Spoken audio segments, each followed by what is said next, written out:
Ladies and gentlemen, there is a power beyond human understanding, a power that cannot be contained by the laws of nature. It is the miracle-working power of the living God, a power that, when released, changes the impossible into the possible. Believe today, trust today, surrender today. For the same power that raised Christ from the dead is still working, still healing, still performing wonders. And that power, God's miracle power, is here right now. Miracles are the undeniable evidence of God's presence. They are not coincidences, nor are they the results of human effort. A true miracle is the manifestation of God Himself stepping into the natural realm and demonstrating His glory. When God moves, the impossible becomes possible, and what no man can accomplish by his own strength is done in an instant by His mighty power. From the very beginning of time, the presence of God has always been accompanied by miracles. When He spoke, the universe came into existence. When He breathed into dust, man became a living being. It was not by any scientific process, nor by human intervention, but by the power of His spoken word. That same power continues to operate today, for God has never changed. He is the same yesterday, today, and forever. The presence of God cannot be separated from His miraculous works. Look at the life of Jesus. Wherever He went, the sick were healed, the blind received sight, the lame walked, and the dead were raised to life. The storms obeyed His voice, and the multitudes were fed with just a few loaves and fish. But why? Was it because Jesus performed these miracles in His own human strength? No. Every miracle was a result of the presence of the Holy Spirit working through Him. Jesus Himself declared, "The Son can do nothing of Himself but what He sees the Father do." John 5:19. Every healing, every deliverance, every supernatural work was a reflection of God's presence. It was never about the method. It was always about the presence. Wherever the presence of God is welcomed, His power flows. Many people seek miracles, but they do not seek the presence of the miracle worker. They want the supernatural, but they do not long for the one who gives it. But my friend, you do not need to chase after miracles. You need to chase after God. Miracles are simply the byproduct of being in His presence. When the presence of God fills a room, sickness cannot remain. When His glory comes, chains are broken, lives are transformed, and the supernatural becomes reality. Look at the day of Pentecost. The disciples were gathered in one place, seeking not miracles, but the presence of the Holy Spirit. And what happened? Suddenly a sound from heaven came like a rushing mighty wind, and tongues of fire rested upon each of them. They were filled with the Holy Spirit, and from that moment the miraculous became a daily occurrence in their lives. The presence of God was with them, and everywhere they went, the supernatural followed. Think of the great revivals throughout history. Every true move of God has been marked by His manifest presence. People were not drawn to a preacher, nor to a building, but to the overwhelming presence of the Almighty. And in His presence, miracles flowed effortlessly. The sick were healed without a single hand being laid upon them. The lost were convicted of sin and turned to Jesus. The power of God moved in such a way that men and women were completely transformed in an instant. So many today ask, why don't we see more miracles?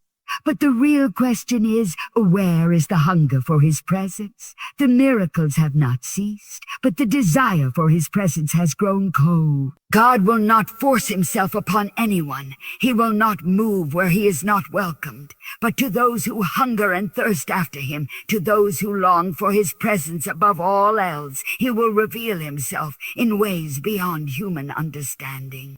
The miracle-working power of God is not reserved for a chosen few.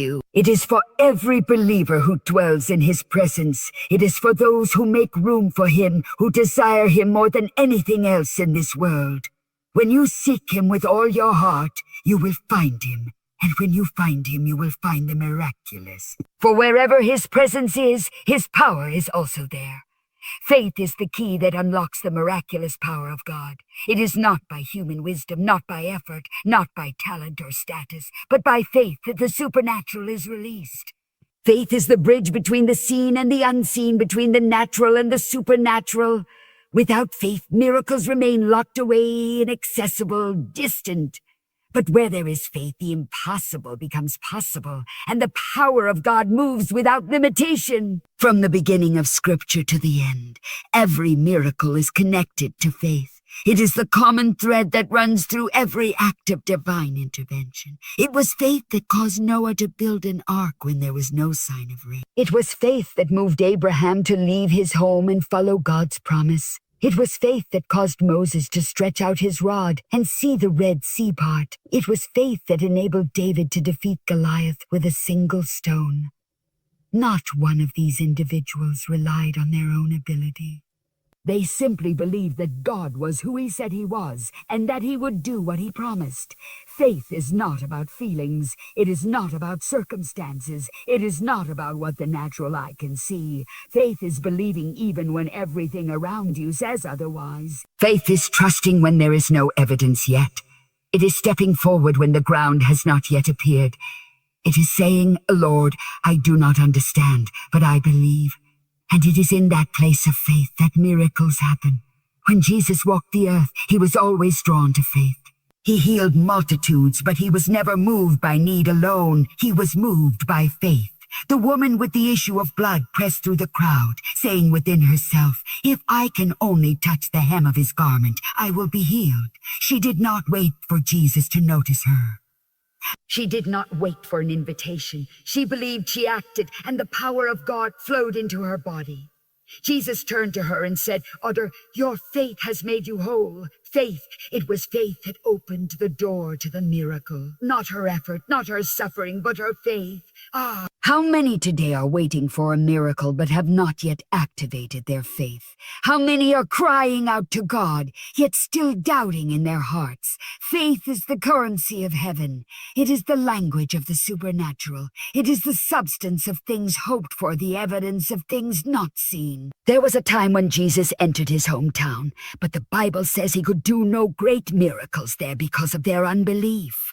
Imagine that. The Son of God, the very source of all power, was limited, not because he lacked ability, but because the people lacked faith. Unbelief blocks the miraculous. It shuts the door to God's power. It says, I must see it to believe it, while faith says, I believe it, and therefore I will see it. Many people wonder why they do not see miracles today, but the real question is, where is the faith? Where is the unwavering trust in God's word? Where are those who will stand in the face of opposition and declare, my God is able? The power of God has not diminished, but faith has grown weak. The same God who parted the sea, who raised the dead, who fed the 5,000 is still working today. But he is looking for faith. Faith is not passive, it is active. It does not wait in fear. It moves in confidence. Faith speaks, faith steps forward, faith reaches out. And when true faith is present, the power of God is released. The sick are healed, the bound are set free, the supernatural becomes reality. God is still a miracle-working God, but he moves where faith makes room for him. God's miracle power knows no boundary. It is not limited by time, space, or human understanding. It is not confined by medical reports, financial circumstances, or the laws of nature. When God moves, no force in heaven or on earth can stand in his way. His power is limitless, uncontainable, and unstoppable. There is no sickness too great, no situation too impossible, and no soul too lost for his miraculous touch. From the very beginning, God has proven that his power is not restricted. He spoke, and the universe came into existence. With just a word, light broke through the darkness. He formed man from the dust of the ground and breathed life into him. No scientist, no philosopher, no human mind can explain it, yet it is real. His miracle-working power knows no boundaries because he is the God who holds all things in his hands. Look at the miracles recorded in Scripture. God performed wonders in every imaginable way. He turned water into wine, multiplied a small boy's lunch to feed thousands, and caused oil to flow endlessly from a widow's jar. He healed the sick with a touch, with a word, and even with mud made from the ground. He raised the dead, whether they had been gone for a few hours, like Jairus' daughter, or 4 days, like Lazarus. Nothing was ever too far gone for his power to reach. Man sets limits, but God does not. The laws of nature tell us that water cannot hold weight, yet Peter walked on it. Science tells us that a body decays after death, yet Lazarus was restored. Medicine tells us that diseases are incurable, yet Jesus healed lepers, gave sight to the blind, and restored limbs. Over and over again, he shattered every limitation. And what he did then, he still does today. Many people believe in miracles, but they believe with restrictions. They say a God can heal headaches, but not cancer. He can open small doors, but not impossible ones. But that is not the God of the Bible. God's power is not selective. He is not a God of small miracles. He is a God of limitless wonders. There is no measure to what he can do, and there is no situation beyond his reach. Think of the story of the Roman centurion. He came to Jesus pleading for his servant's healing, but he understood something profound. He said, "Lord, you do not need to come to my house. Just speak the word and my servant will be healed." And in that very hour the miracle took place.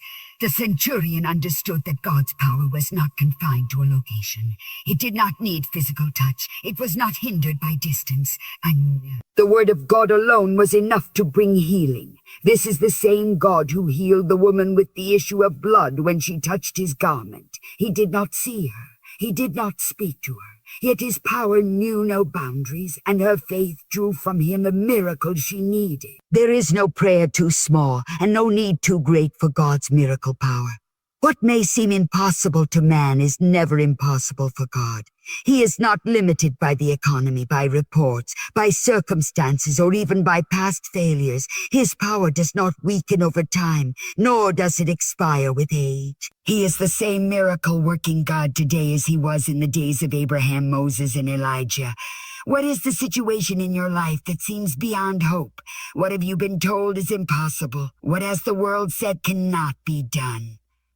Your eyes beyond human limitations and believe in the power of God. There are no boundaries to what he can do. His power reaches across generations, across distances, across impossibilities. He is still working wonders, and he is ready to move in your life today. Obedience and surrender always precede miracles.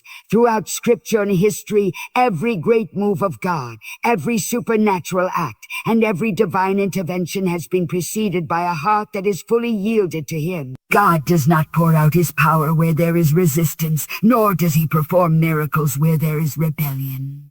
Instead, he moves in the lives of those who trust him completely, those who lay down their own plans, their own will, and their own understanding to embrace his perfect way. Surrender is not partial. It is not conditional. It is not saying, God, I will trust you only if I understand what you are doing. True surrender says, O Lord, even when I do not see, even when I do not understand, I will follow you. It is the yielding of self, of pride, of control, of doubt, to step fully into the will of God. And where there is true surrender, miracles always follow. Look at the life of Abraham. God called him to leave everything familiar, his home, his family, his land, to go to a place that he did not yet know. He had no roadmap, no clear plan, only the promise of God. And because he obeyed, he became the father of many nations. God did the impossible through his life, giving him a son in his old age and making him the ancestor of the Messiah himself. But the miracle did not come before obedience. It came as a result of it. Think of Moses. Think of Moses. When God called him at the burning bush, Moses had excuses. "O Lord, I cannot speak. O Lord, I am not able."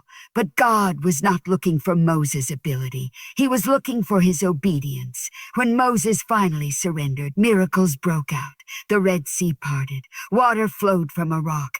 Manna fell from heaven, but it all began with one man choosing to obey. In the New Testament, we see this same principle at work. The first miracle of Jesus, the turning of water into wine, came after simple obedience. When the wine ran out at the wedding in Cana, Jesus told the servants to fill the jars with water. It made no sense. It defied logic. How could water become wine? But they obeyed, and when they poured out what they had, the miracle happened. The feeding of the 5,000 followed this same pattern. The disciples had only 5 loaves and 2 fish, far too little to feed the crowd. But instead of questioning, they placed what they had into Jesus' hand. They obeyed his instruction to distribute the food, and as they did, the multiplication happened. The miracle was not in their hands. It was in their obedience. One of the greatest examples of surrender leading to miracles is found in Peter. He had fished all night and caught nothing. He was tired. He had already washed his nets, but when Jesus said, "Launch out into the deep and let down your nets," Peter obeyed. It made no sense. It defied reason. "But your word, I will let down the net." And when he did, the miracle, and he did, the miracle came, so many fish filled the nets that they began to break. God's power flows where there is surrender. The miracles of healing, deliverance, provision, and transformation happen when a heart is fully yielded to him. It is not about human effort. It is about divine submission. When we stop trying to figure it out on our own and simply trust him, we position ourselves for the miraculous. What is God asking you to surrender? What step of obedience is he calling you to take? It may not make sense. It may not be what you expected. But on the other side of that obedience is a miracle waiting to be released. God is not looking for ability. He is looking for availability. And when you give him your full surrender, he will show his power in ways beyond your imagination. God's miracle power is real, unchanging, and limitless. It is not confined by human logic, nor is it restricted by time or circumstance. But his power does not move randomly. It is released where faith, obedience, and surrender meet. Miracles are the evidence of his presence, flowing wherever he is welcome. Faith is the key that unlocks the supernatural, believing even when there is no visible proof. His power knows no boundaries, no sickness, no situation, no need is beyond his reach. And above all, he moves where hearts are fully surrendered, where lives are yielded in complete trust to his perfect will. Today, the same God who parted the Red Sea, who healed the sick, who raised the dead, and who multiplied the loaves and fish is still working. His power has not diminished, and his miracles have not ceased. But he is looking for those who will believe, those who will obey, and those who will surrender completely to him. What is it that you need from God? What impossibility stands before you? Let go of doubt, step out in faith, and trust him without hesitation. The miracle you seek is not beyond his power. It is only waiting for your surrender. For where his presence is welcomed, where faith rises, and where obedience is complete, his miraculous power will be revealed.